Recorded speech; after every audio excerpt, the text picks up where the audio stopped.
আচ্ছা, কোটিপতি হওয়ার জন্য কেউ যদি ১০০ বছরের একটা ব্লুপ্রিন্ট দেয় তাহলে ব্যাপারটা কেমন হবে? বেশ ইন্টারেস্টিং, তাই না? আজকে আমরা ঠিক সেরকমই একটা পরিকল্পনা নিয়ে কথা বলবো, যার নাম হলো কোটিপতি হওয়ার যাত্রা। চলুন এর ভেতরে ঢুকে দেখা যাক কি আছে। তো এই পুরো প্ল্যানটাকে ৪টা ভাগে ভাগ করে বোঝানো হয়েছে। প্রথমে দেখানো হচ্ছে যে এখনকার অর্থনৈতিক অবস্থা কতটা অনিশ্চিত। তারপর এর সমাধান হিসাবে একটা বিশেষ বিজনেস মডেল তুলে ধরা হচ্ছে। এরপরে আমরা দেখব অ্যাটমি নামে একটা কোম্পানি কিভাবে এই মডেলটা ব্যবহার করছে, আর সবশেষে এই পুরো সিস্টেমটা থেকে কী ধরনের ভবিষ্যৎ তৈরি হতে পারে সেই প্রতিশ্রুতি। যে কোনো বড় প্ল্যানের শুরুতেই কিন্তু একটা সমস্যাকে সামনে আনা হয়। এই ব্লুপ্রিন্টের ক্ষেত্র ঠিক তাই।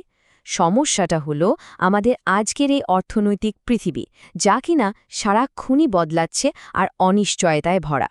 এই স্লাইডটা দেখুন, এখানে একটা খুব পাওয়ারফুল শব্দ ব্যবহার করা হয়েছে, ভুকা। এর মানে হলো আমাদের চারপাশে দুনিয়া এখন অস্থির, অনিশ্চিত, জটিল আর বেশ অস্পষ্ট। একটু ভাবলেই বোঝা যায়, তাই না? চাকরি থেকে শুরু করে ইনভেস্টমেন্ট পর্যন্ত সবকিছুতেই কেমন যেন একটা রিস্ক কাজ করে। এই প্রেজেন্টেশনটা ঠিক এই পয়েন্ট থেকে শুরু করছে যে পুরনো দিনের ফাইন্যান্সিয়াল সিকিউরিটির আইডিয়াগুলো হয়তো আর আগের মতো কাজ করছে না। আর এখানে একটা খুব গুরুত্বপূর্ণ সংখ্যা দেখানো হচ্ছে, ৬ থেকে ৭% মুদ্রাস্ফীতি। সহজ ভাষায় বলতে গেলে এর মানে হল ব্যাংকে জমানো ১ লক্ষ টাকা ১ বছর পর আসলে ৯৩ বা ৯৪ হাজার টাকার সমান হয়ে যাচ্ছে। মানে শুধু টাকা জমিয়ে রাখলে আর চলছে না, কারণ জমানো টাকার আসল মূল্য নীরবে কমেই চলেছে। বেশ, তাহলে এই অর্থনৈতিক অনিশ্চয়তার সমাধানটা কি? এই ব্লুপ্রিন্টটা আমাদের একটা বিকল্প পথের কথা বলছে, যেটা কিনা প্রচলিত ব্যবসার ধারণা থেকে একদমই আলাদা। একে বলা হচ্ছে ডাইরেক্ট সেলিং মডেল। এই ছবিতে দুটো মডেলের তুলনা করা হয়েছে। দেখুন, ওপরের ছবিতে একটা প্রোডাক্ট ফ্যাক্টরি থেকে ডিস্ট্রিবিউটর, তারপর দোকান ঘুরে ক্রেতার কাছে পৌঁছচ্ছে, আর এতে দামও বেড়ে যাচ্ছে। আর নিচের ছবিতে মানে ডিরেক্ট সেলিং মডেলে প্রোডাক্টটা ফ্যাক্টরি থেকে সোজা ক্রেতার কাছে চলে যাচ্ছে। এই মডেলের মূল যুক্তিটাই হলো যেহেতু এখানে কোনো মধ্যস্বত্বভোগী নেই, তাই প্রোডাক্টের দাম কম রাখা সম্ভব। তো এতক্ষণ তো আমরা থিওরি নিয়ে কথা বললাম, এবার একটু বাস্তবে ফেরা যাক।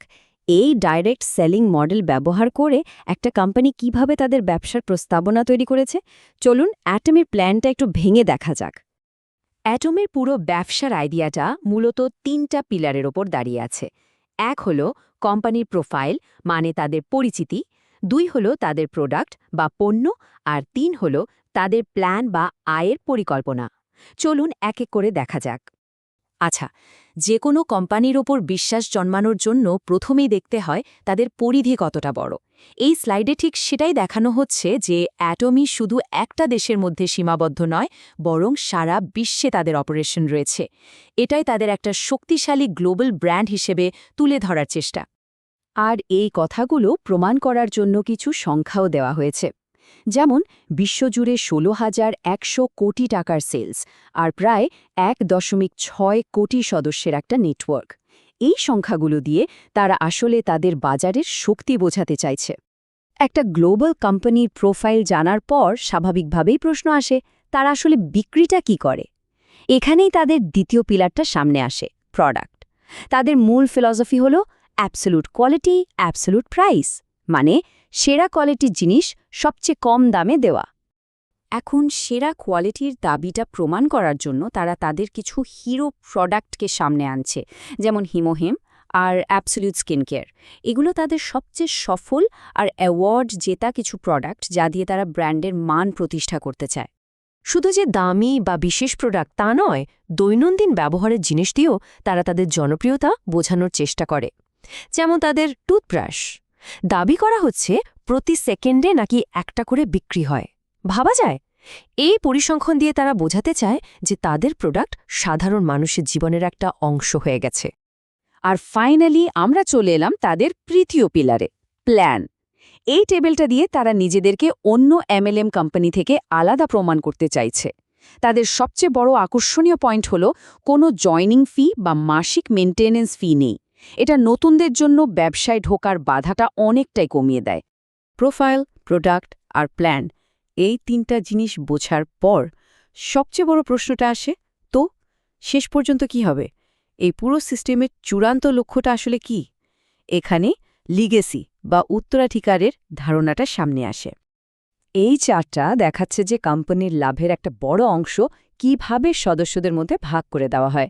দেখুন, সবচেয়ে বড় অংশ ৪৪%, এটা হলো জেনারেল কমিশন, যা সাধারণত সদস্যদের নিজেদের এবং তাদের টিমের পারফরম্যান্সের উপর ভিত্তি করে দেওয়া হয়। এটা এই সিস্টেমের আয়ের মূল ইঞ্জিন। যে কোনো সিস্টেমেই তো একটা সর্বোচ্চ লেভেল থাকে, যেটা সবার কাছে একটা স্বপ্নের মতো। এই মডেলে সেই সর্বোচ্চ লেভেলটার নাম হলো ইম্পেরিয়াল মাস্টার।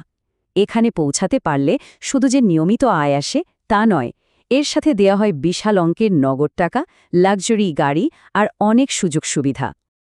একবার শুধু পুরস্কারের তালিকাটা দেখুন। এককালীন ৬ কোটি টাকার ক্যাশ প্রাইজ, সাথে ব্যক্তিগত অফিস, দামি গাড়ি, এই সব কিছুই এই সিস্টেমের চূড়ান্ত সাফল্য হিসেবে তুলে ধরা হয়েছে। এগুলোই হলো সেই আকর্ষণ যা মানুষকে এই পথে টিকে থাকতে আর এগিয়ে যেতে উৎসাহ দেয়। আর এখানেই পুরো পরিকল্পনাটা একটা বৃত্ত সম্পূর্ণ করে। একদম শুরুতে যে অর্থনৈতিক অনিশ্চয়তার কথা বলা হয়েছিল, তার ফাইনাল সলিউশন হিসাবে এই ৩ প্রজন্মের উত্তরাধিকারের আইডিয়াটা দেওয়া হচ্ছে। এর মূল বার্তা হলো, এই ব্যবসাটা শুধু একজনের জন্য নয়, এটা তার পরের ২ প্রজন্মের জন্য আর্থিক সুরক্ষা নিশ্চিত করতে পারে।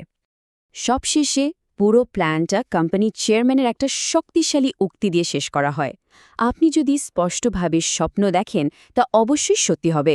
শেষ পর্যন্ত এই ১০০ বছরের রূপরেখাটা শুধু একটা বিজনেস মডেল নয়, বরং এটা একটা বড় স্বপ্ন দেখা এবং তা সত্যি করার একটা আহ্বান।